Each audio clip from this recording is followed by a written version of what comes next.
This is the master edit software, and we're going to go through the conjunctions function. So at the bottom here, just highlight it, so you roll over and click it.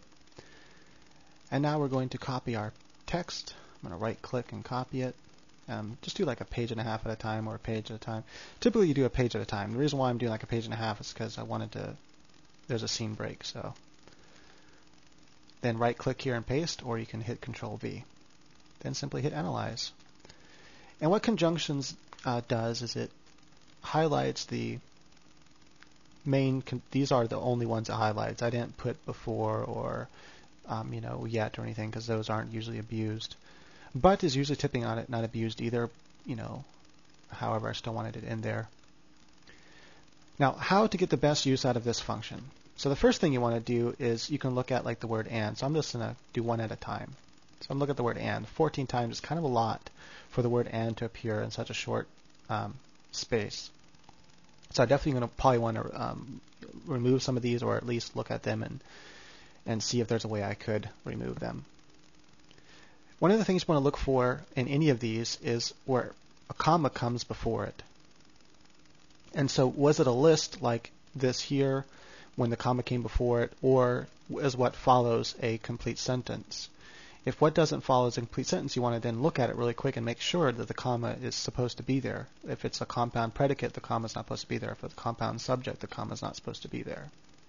So these are just quick things that helps you, search out and find without having to do it, manually. Otherwise, you would have to, go through and do all this manually, like with each word. And even worse, you might have to try to use like words function of highlighting words, and then it keeps unhighlighting them though, and so you have to like work around that. Just a pain in the butt. And this is the way you can also look at each one. All of them there. The word so is usually not abused so often, but you still want to make sure, how often have I used it as a conjunction. And so the first one time is actually part of the do, re, mi, so that's definitely not going to change. Nope, that's not it. So you can see that every time I've used it, it's not used as a conjunction, so that's good. As I just spoke it as a conjunction. And so then also just quickly look at it, make sure what comes after it. You can usually just glance at it and get a quick glimpse and go, okay, yeah, that's a compound predicate. There's no reason to have a comma or to remove it, whatever. And that's the main thing that you're going to use this function for, is you want to make sure that majority of the time you use the word and, especially and, is you're using it to compound predicates or compound subjects. If you don't know what that means, you can look up predicates and subjects. So, the subject is the first part of your sentence, the noun phrase, and then the predicate is what follows the verb phrase and its object.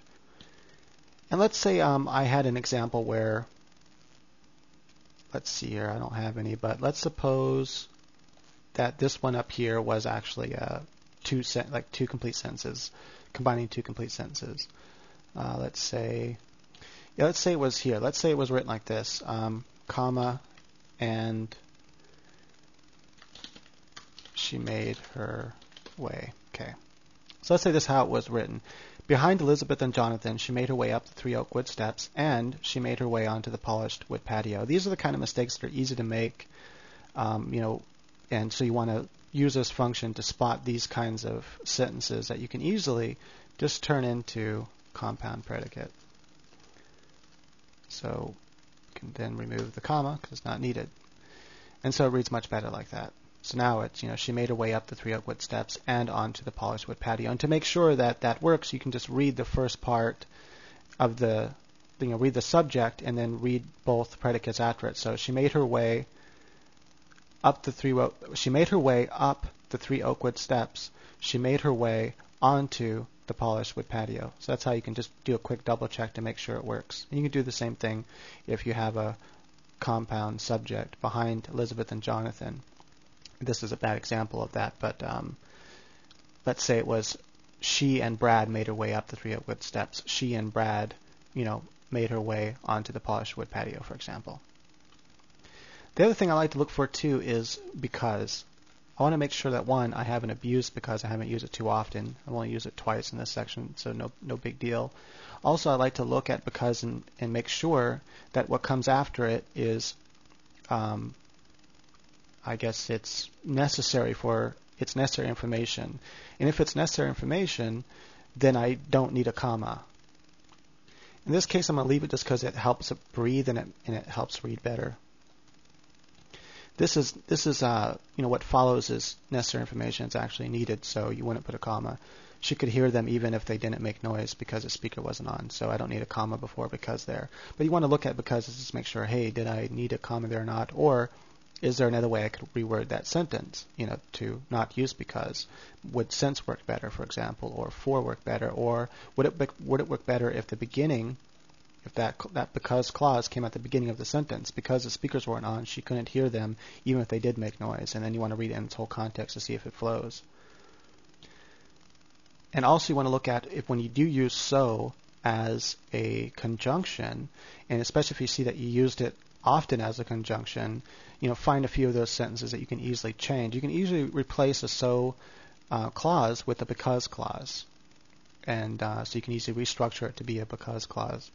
And then you can even put because at the beginning or in the middle, just depends how you want to word it. There are other ways to remove so as well. You can think of another way besides because to subordinate the clause. Now, for example, it would be the speaker wasn't on, so she couldn't hear them even if they did make noise. So that's how it could have been written. The speaker wasn't on, so comma, so she couldn't hear them even if they did make noise. And you can see I can just reverse it then, reverse the order of the clauses, and I can use because. Or I can actually have the because clause at the beginning, but in this case it doesn't flow right. So that's, using because is an easy way to get rid of so. Another way you can do it is think of another way to reword the because clause by just taking this information here and making it a phrase, whatever, like the speaker was off, or the speaker, in this case it would be kind of bad because you have to use the word being, but it would be the speaker being off, she couldn't hear them, even, comma, she couldn't hear them even though they didn't make noise, so even though they did make noise. So that's an example of where you don't want to do that, but there are times where you can easily do that with the because clause. Just take the information that's in the because clause and slightly alter. The speaker not being on, she couldn't hear them, but that doesn't make much sense, so you wouldn't want to word it like that.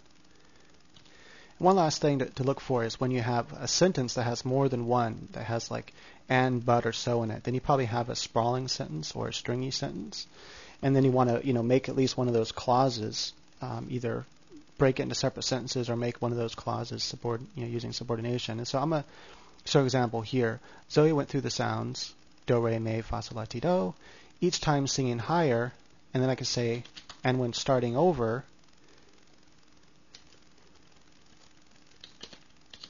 she'd lower her pitch each time. And so now it actually makes it a stronger sentence too. So look for times where you have more than one conjunction in one sentence, one of these simple conjunctions, and that's where you probably want to use subordination. So I use the subordinated word when, which makes this a subordinated clause. So there you go.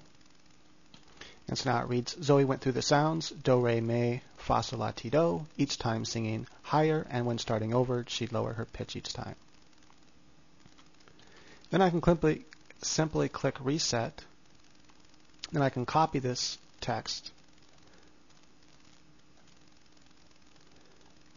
and I can come back in here if I wanted to, and I can paste it. And notice it's going to be a different font than what I have because I write in Career New when I'm writing my first drafts. So I can highlight it again, then I can go to Courier, and then I would click up here and drag this. Oops, if you're using undo that.